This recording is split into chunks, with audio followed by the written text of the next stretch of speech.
여러분 안녕하십니까? 윤석열 대통령 당선인이 대통령 집무실을 용산 국방부 청사로 이전하겠다고 공식 발표했습니다.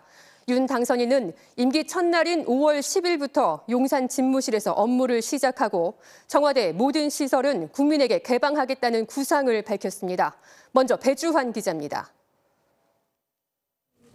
윤석열 당선인의 선택은 결국 용산이었습니다. 용산 국방부 청사와 광화문 외교부 청사를 최종 후보지로 두고 고심했던 윤 당선인은 안보와 비용, 시민 편의 측면 모두에서 용산이 더 나은 선택지였다고 밝혔습니다. 국가 안보 지휘 시설 등이 잘 구비되어 있고 청와대를 시민들께 완벽하게 돌려드릴 수 있을 뿐 아니라 경호 조치에 수반되는 시민의 불편도 거의 없습니다. 광화문으로 옮기면 교통과 통신 제한에 따른 시민 불편이 큰 데다 벙커나 헬기장 같은 청와대 시설도 계속 써야 해 완전한 개방이 어렵다는 겁니다. 반면 용산의 경우는 국방부를 옆 건물인 합동참모본부로 옮기면 되고 합참은 전쟁지휘본부가 있는 남태령으로 옮기는 게 작전상으로도 바람직하다고 설명했습니다. 조감도까지 동원한 윤 당선인은 용산 국방부 청사 역시 시민들의 접근이 차단됐다는 지적을 의식한 듯 국민 소통 공간도 조성하겠다고 밝혔습니다. 반환 시기는 한 6월 전쯤 되는 것 같습니다. 그러면은 즉시 이걸 시민공원으로, 이게 전부 국립입니다. 시민공원으로 전부 개방을 하고 또 용산 대통령실 1층에 프레스센터를 설치해 언론과 소통하겠다고도 말했습니다. 윤 당선인은 집무실 이전을 너무 서두르는 것 아니냐는 우려를 알고 있다면서도 비슷한 시도를 했지만 좌절했던 역대 정부의 전철을 밟지 않으려면 이 같은 결단이 불가피하다고 강조했습니다. 일단 청와대 경내로 들어가면 제왕적 권력의 상징인 청와대를 벗어나는 것이 더욱 어려워질 것이라고 생각합니다. 윤 당선인은 5월 10일 대통령 취임식을 마치면 곧바로 용산의 새 집무실로 출근하고 기존 청와대는 본관과 영빈관 등 모든 시설을 시민들에게 개방하겠다고 밝혔습니다. MBC 뉴스 배주환입니다. 오늘 발표가 그대로 이행되면 정부 수립 후 74년 만에 국정 최고사령탑이 청와대에서 용산으로 옮겨지게 됩니다. 하지만 당초 약속했던 광화문 집무실 공약은 당선 열흘 만에 백지화하면서 반쪽 이행이라는 지적을 피하기는 어렵게 됐습니다. 여기에 최소 수백억 원에 달하는 막대한 예산 투입과 용산 일대 시민들이 겪게 될 피해를 두고도 논란이 계속되는 모습입니다. 이기주 기자가 보도합니다. 지난 1월 광화문 집무실 공약 발표 당시 경호나 보안 문제를 다 검토했다던 윤석열 당선인. 하지만 당선된 뒤 들여다보니 시민 불편 문제가 꼼꼼하게 검토되지 않았다며 준비가 부족했음을 사실상 인정했습니다. 거주하시거나 그 빌딩에서 근무하는 분들의 그 불편이 좀 세밀하게 검토가 좀 안 된 것 같습니다. 광화문 이전이라는 것은 시민들에게는 거의 재앙 수준이라는 생각이 들었습니다. 또 외교부가 다른 건물을 구해서 나가려면 용산 이전보다 비용이 몇 배가 더 든다며 비용 측면에서의 제한도 토로했습니다. 광화문 이전이 어려운 것으로 확인된 만큼 새 집무실에서 임기를 시작한다는 대원칙을 지키려면 용산 이전이 불가피했다는 설명입니다. 하지만 논란은 이어지고 있는데 우선 경제성입니다. 윤 당선인은 대통령 비서실과 경호처 이사 비용, 국방부가 합참으로 이전하는 비용, 한남동 공관 리모델링 비용 등 496억 원이면 된다고 밝혔습니다. 민주당이 주장한 1조 원은 물론 국방부가 인수위에 보고한 예상 비용 5천억 원도 근거가 없다고 일축한 겁니다. 1조니 5천억이니 하는 이런 얘기들이 막 나오는데 그건 좀 근거가 없고요. 들어가는 예산을 이거 전부 기재부에서 뽑아가지고 받은 겁니다. 윤 당선인이 스스로 언급한 합참의 남태령 이전 비용과 용산공원 내 관저, 영빈관 신축 비용은 물론 청와대 경호부대와 경비시설 이전 비용 등 간접 비용이 빠져 있다는 지적이 나옵니다. 한남동 공관에서 이태원, 녹사평을 잇는 도로가 혼잡한 만큼 교통 통제 등에 따른 불편이 만만치 않을 거라는 우려에 대해선 큰 문제는 없을 거라며 간단히 설명했습니다. 루트는 여러 가지가 있습니다만은 교통 통제하고 들어오는데 한 3분에서 5분 정도 소요될 것으로 예상하고 있고 시간을 적절하게 활용하면은 윤 당선인은 용산 일대의 개발이 추가로 규제되고 방공포대 구축 등으로 시민들의 재산권이 침해될 수 있다는 지적에 대해서도 그런 일은 없을 것이라고 거듭 강조했습니다. MBC 뉴스 이기주입니다. 안보 공백 문제도 논란입니다. 윤 당선인은 청와대 집무실을 국방부 자리로 옮기더라도 청와대의 위기 대응이나 군 대비 태세에 전혀 문제가 없을 거라고 강조했습니다. 하지만 군사 전문가들의 이야기는 달랐습니다. 11명의 전직 합참 의장들도 인수위에 우려를 전했습니다. 이어서 정동훈 기자입니다. 청와대 벙커로 불리는 위기관리센터는 북한의 군사 동향부터 테러, 재난재해까지 국민의 안전을 위협하는 모든 상황을 관련 부처와의 전용 통신망을 통해 24시간 취합해 대통령에게 보고합니다. 윤 당선인은 이 청와대 벙커를 국방부나 합참 지하의 벙커로 옮겨 설치하면 위기 대응에 문제가 없을 것이라고 강조했습니다. 여기도 지하 벙커가 있고 여기도 지하 벙커가 있고 비상시에는 여기 밑에가 다 통로가 연결이 돼 있기 때문에 비상시에는 여기서 NSC를 바로 할 수가 있습니다. 그러나 군사 전문가들은 국가 안보 시스템에 대해 잘 모르고 하는 얘기라며 우려했습니다. 우선 합참 지휘통제실은 청와대 상황실과 기능이 전혀 다릅니다. 이곳에선 평시 작전은 물론 연평해전 같은 실전 상황에서 합참 의장이 전군의 작전을 지휘합니다. 전혀 다른 시스템을 구축해야 하는 겁니다. 또 적 공격에 대비해 설치한 두꺼운 벽 때문에 공간 확장도 현실적으로 불가능합니다. 국방부 지하 벙커도 청와대 전용 통신망을 새로 구축하는 데만 최소 1년은 걸릴 거라는 게 전문가들의 의견입니다. 국방 전산망, 전시통신망, 한미 한라인 등 군의 주요 통신망도 새로 구축해야 합니다.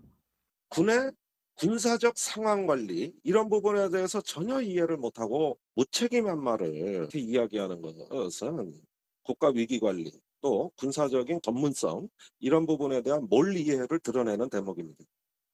인수위는 또 청와대 방어를 위한 패트리엇 포대 재배치나 비행 금지 구역 재설정 같은 경호 조치는 하지 않을 것이라고 밝혔습니다. 유사시 핵심 표적인 국가안보 컨트롤타워 3곳이 한데 모여서 공격받을 가능성은 더 커졌는데 방어 수준은 오히려 약화된 겁니다. 거기에는 핵심 표적이 될 것입니다. 모든 미사일이든 핵심 표적이 될 수밖에 없기 때문에 대단히 취약할 수밖에 없는 이런 것들을 간과하고 앞서 11명의 전직 합참 의장들도 사실상 반대 입장을 밝혔습니다. 이들은 인수위에 전달한 입장문에서 청와대의 국방부 이전은 적에게 우리 정부와 군 지휘부를 동시에 타격할 수 있는 가장 좋은 목표가 된다고 지적했습니다. 또 북한이 잇따라 미사일을 발사하고 핵실험 준비 동향을 보이는 안보 취약기에 국가 지휘부의 연쇄 이동은 군의 신속한 대응에 대혼란을 야기해 안보 공백을 초래할 수 있다고 경고했습니다. 이런 가운데 북한은 오늘 오전 평안남도 일대에서 방사포 4발을 발사했습니다. 다음 달로 예정된 한미 연합훈련을 겨냥해 무력 시위에 나선 것으로 보이는데 정부는 즉각 NSC 차관 회의를 열어 대책을 논의했습니다. MBC 뉴스 정동훈입니다. 정치권 공방도 달아오르는 모습입니다. 이 대통령의 제왕적 권력을 포기하겠다는 굳은 의지라는 국민의힘에 대해 민주당은 이거야말로 제왕적 의사결정이라며 국민의 동의 없는 일방통행식 졸속 이전이라고 비판했습니다. 정의당은 이 첫 국정행보가 민생 현안이 아닌 집무실 논쟁이냐며 실망스럽다고 평가했습니다. 남효정 기자입니다. 윤석열 당선인의 기자회견이 끝나자마자 측근인 국민의힘 권성동 의원은 제왕적 대통령 시대를 끝내겠다는 결단이라며 추켜 세웠습니다. 대통령은 구중궁궐 같은 청와대에 고립되고 소수의 참모진이 거대한 권력을 갖는 구조가 모든 정권에서 반복됐다며 제왕적 대통령을 포기하겠다는 굳은 의지라고 평가했습니다. 앞서 윤 당선인도 제왕적이라는 말을 6차례나 언급했습니다. 결단하지 않으면 제왕적 대통령제에서 벗어나기 어렵습니다. 이 공관이 의식을 지배한다고 저는 생각합니다. 정진석 국회 부의장도 역대 대통령들 역시 청와대 탈출을 공약했던 만큼 더 이상의 불필요한 논란은 없길 바란다고 거들었습니다. 반면 민주당은 일제히 공세에 나섰습니다. 구청 하나를 이전해도 주민의 뜻을 묻는 공청회를 여는 법인데 국가적으로 중차대한 사안을 아무런 국민적 협의 없이 결정했다며 일방통행이라고 비판했습니다. 제왕적 권력을 내려놓겠다는데 이것이야말로 제왕적 행태가 아닌지 묻고 싶습니다. 또 국가 안보와 재산권 침해 우려 등은 물론 대통령 집무실 이전에 예비비를 쓰는 건 인수위 관련법 등에 저촉된다며 국회 상임위를 열어 검증하겠다고 밝혔습니다. 정의당도 당선인의 첫 국정행보가 민생이나 코로나 대책이 아닌 광화문이냐 용산이냐에 대한 논쟁이라는 게 대단히 실망스럽다고 비판했습니다. 뜨거운 공방 속에 모레 문재인 대통령이 주재할 국무회의에서 윤 당선인 측이 요청한 496억 원 규모의 예비비 집행 안건이 의결될지 여부가 집무실 이전의 첫 고비가 될 것으로 보입니다. MBC 뉴스 남효정입니다. 코로나 신규 확진자가 이틀 연속 30만 명대를 기록했습니다. 사흘 전 60만 명을 넘어선 이후 감소 추세를 보이고 있는 건데 아직 안심하기는 이릅니다. 박윤수 기자가 설명해 드립니다. 코로나19 신규 확진자는 33만 4,708명. 지난 17일 62만 명으로 최고치를 찍은 뒤 환자 수는 사흘 연속 감소했습니다. 일주일 전보다도 15,000명이 줄었는데 일요일 발표 기준으로 환자 수가 줄어든 건 1월 9일 이후 10주 만에 처음입니다. 토요일인 어제 확진자 수도 일주일 전인 12일보다 2,201명 적었습니다. 지난 1월 오미크론 유행 이후 일주일 만에 확진자 수가 배로 증가하는 더블링 현상이 주춤해지더니 주말 확진자 수는 오히려 줄어들기 시작한 겁니다. 정부와 방역 전문가들도 앞으로 일주일 정도를 전후해 유행이 정점을 통과할 것으로 보고 있습니다. 이번 주 수요일 수치는 꽤 많이 나올 거라고 생각이 들고요. 그런데 이제 그 다음 주 되면은 이 정도의 속도는 나오기는 어렵지 않을까 그렇게 생각합니다. 다만 내일부터 사적 모임 허용 인원이 6명에서 8명으로 확대되는 등 방역 완화로 인해 정점 도달 시기가 더 늦춰질 수 있다는 전망도 나오고 있습니다. 또 오늘 사망자는 327명으로 역대 두 번째로 많았는데 유행이 정점을 곧 지난다고 하더라도 위중증 환자와 사망자는 당분간 계속 늘어날 걸로 예상돼 대비가 필요합니다. 위중증 환자는 환자 수보다는 1주, 2주 정도 뒤에 나타나기 때문에 여전히 긴장 상태죠. 1, 2주가 또 병원 입장에서는 큰 고비라고 생각합니다.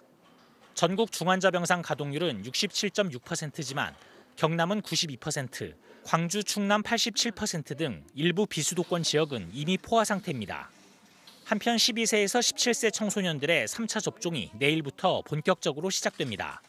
정부는 당뇨나 비만, 만성폐질환 등을 앓고 있는 고위험 청소년들은 꼭 3차 접종을 받아줄 것을 권고했습니다. MBC 뉴스 박윤수입니다.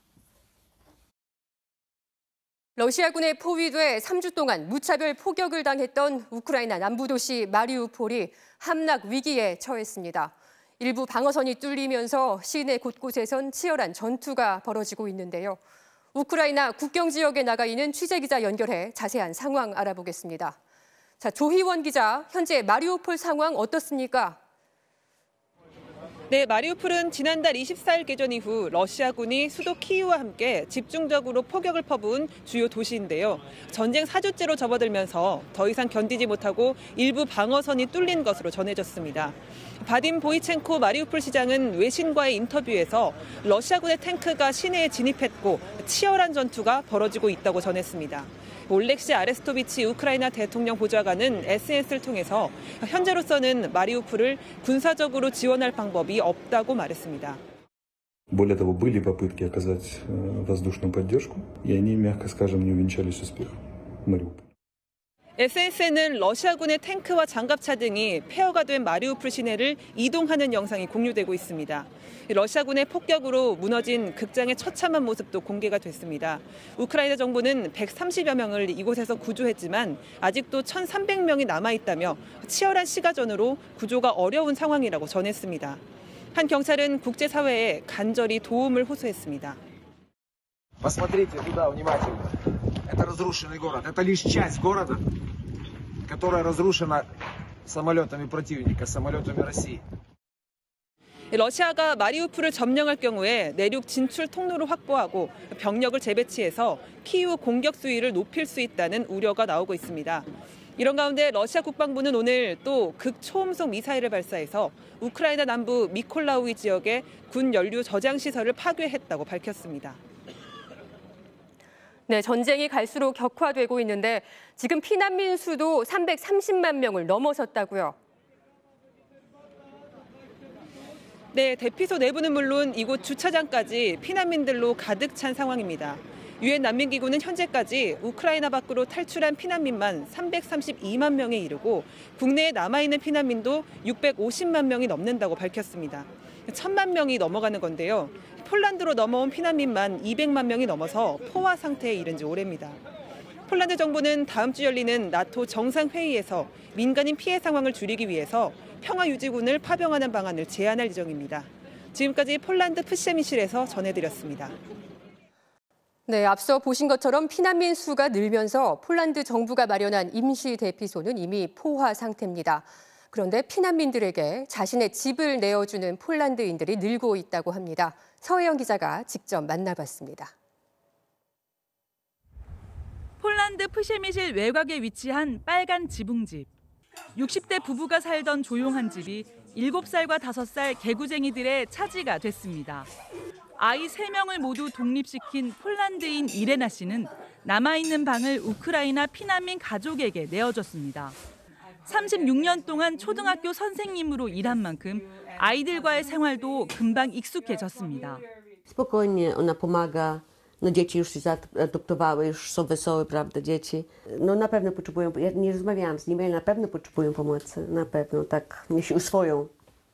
우크라이나 피난민인 릴리 씨 가족은 수도 키이우 서쪽 도시 말린에서 탈출해 머나먼 피난길을 왔습니다. 두 아이를 지키기 위한 선택이었습니다. Ну, звісно, переймаюся. Щоб не діти, я би теж коло них би осталась. А так мені прийшлося робити вибір дітей, щоб вони живі були. 기차역에서 노숙을 해야 하나 걱정했지만 옆 나라 이웃의 따뜻한 배려 덕에 아이들의 해맑은 웃음을 지킬 수 있었습니다. В нас би на Україні, там би сам би за себе тільки думав би. Я б не сказала, що там люди би допомагали би нам. А тут, це дуже хорошо, що є такі люди, що допомагають. 여전히 머물 곳을 찾지 못한 이들을 위한 기부도 이어지고 있습니다. 이 문구는 우크라이나어로 음식을 무료로 가져갈 수 있다는 뜻인데요. 이곳에서는 시민들이 기부한 음식과 생필품을 필요한 만큼 가져갈 수 있습니다. So the food is made by local housewives and is checked and is inspected and then shared amongst the refugees. 아픔에 공감하는 것을 넘어 직접 발벗고 나선 폴란드인들의 온정이 피난민들의 힘든 여정을 위로하고 있습니다. 폴란드 프셰미실에서 MBC 뉴스 서혜연입니다. 운전자가 차선을 변경할 때 방향 지시 등을 켜지 않으면 교통법규 위반이죠. 이런 차량들만 골라서 일부러 사고를 내고 보험금을 챙기는 보험 사기가 해마다 늘고 있습니다. 고재민 기자가 보도합니다. 회전 교차로에서 좌회전 후 2차로에서 1차로로 진입하려던 순간 강한 충격과 함께 차량이 180도 돌아갑니다.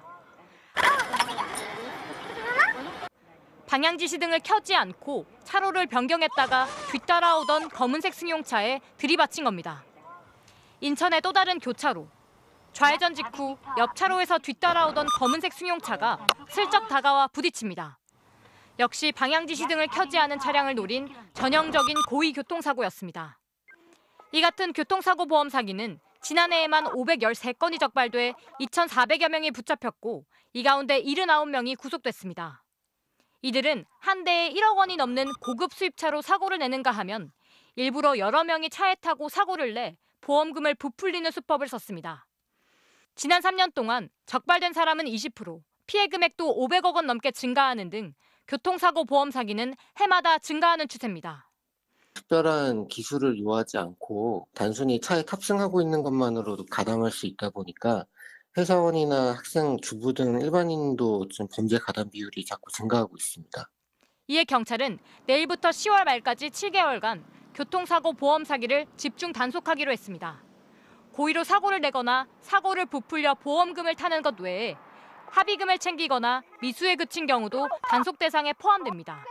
MBC 뉴스 고재민입니다. 잠시 후 뉴스데스크에 이어 방송되는 탐사기획 스트레이트는 동네 치킨집은 수지 타산도 맞추지 못하는 동안 본사는 역대 최고의 호황을 누리고 있는 치킨 프랜차이즈 시장의 현실을 집중 보도합니다. 또 가격 담합, 일감 몰아주기 등 과거 재벌들의 수법을 답습하며 가족들에게 이익을 몰아주고 있는 닭고기와 치킨 업계의 부당 거래를 고발합니다.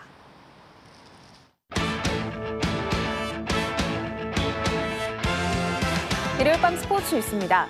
배추보이 이상우 선수가 한국 선수 최초로 스노보드 월드컵 시즌 종합 우승을 차지했습니다.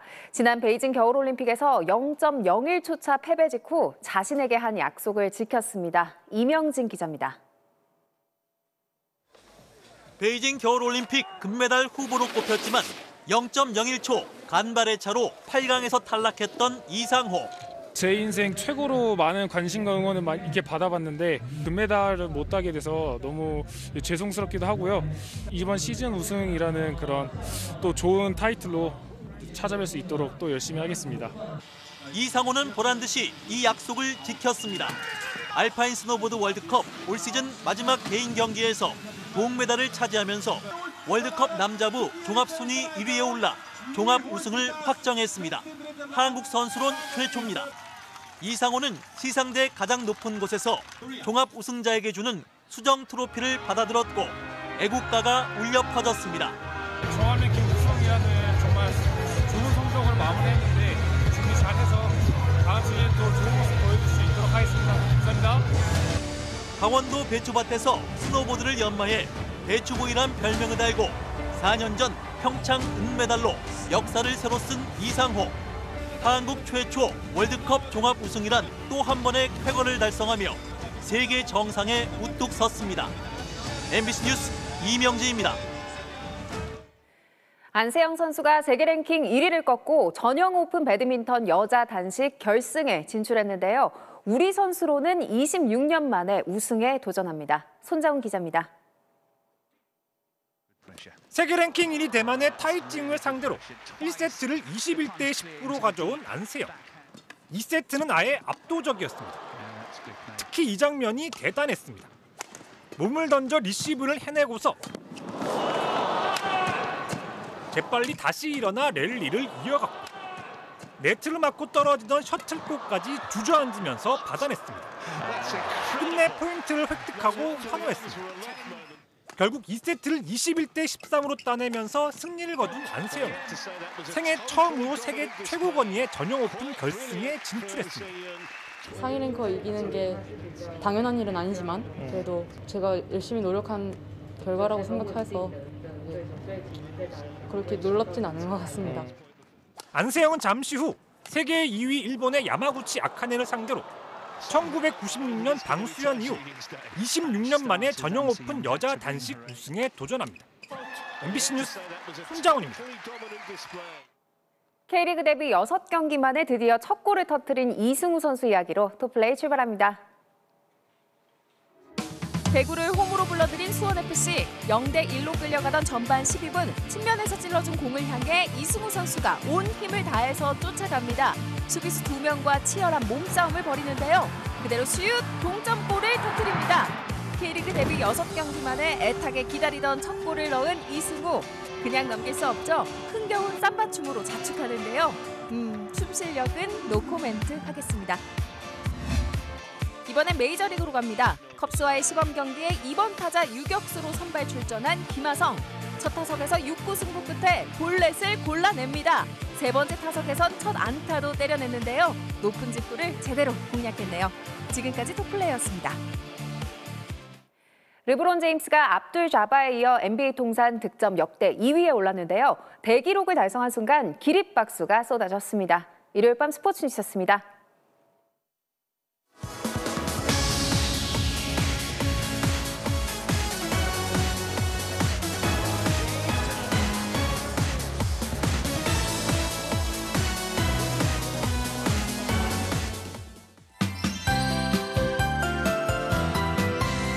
봄눈 뒤로 꽃샘 바람이 불며 다시 쌀쌀해졌습니다. 절기춘분인 내일은 아침 추위가 더 심해져서요. 내일 아침 대관령에서 운중할 영하 10도, 파주도 영하 5도까지 떨어져 일부 내륙에서는 서리가 나타날 수 있겠고요. 서울도 0도로 오늘보다 4도가량 낮아집니다. 낮 동안에는 햇살이 비추면서 10도 안팎까지 올라 일교차가 큰 만큼 대비를 잘 하셔야겠습니다. 또 내일 출근길 내륙 많은 지방에서는 안개가 다소 짙어질 수 있겠고요. 곳곳에선 빙판과 도로 살얼음도 발생할 수 있어서 조심히 이동하셔야겠습니다. 대기질은 대체로 양호하겠지만 경기 남부와 충북 지방에는 먼지가 차츰 쌓이겠습니다. 현재 위성 모습 보시면 강원도 쪽에 비와 눈은 대부분 잦아들었고요. 남쪽에 보이는 비구름이 차츰 다가와 제주도에 영향을 주겠습니다. 내일 전국 내륙에 가끔 구름만 지나겠고 제주도는 오후부터 비가 내리기 시작하겠습니다. 동풍이 불어드는 동해안에서는 너울성 파도를 조심하셔야겠습니다. 내일 아침 많이 춥습니다. 서울의 기온이 0도, 대구도 1도 안팎에서 시작을 하겠고요. 낮 기온은 서울이 11도, 남부지방은 15도 안팎이 예상됩니다. 목요일부터는 아침과 낮 기온 모두 평년 수준을 되찾겠고요. 금요일과 토요일 사이에는 전국에 비 예보가 있습니다. 날씨였습니다. 일요일 뉴스데스크 마칩니다. 저는 다음 주말에 다시 찾아뵙겠습니다.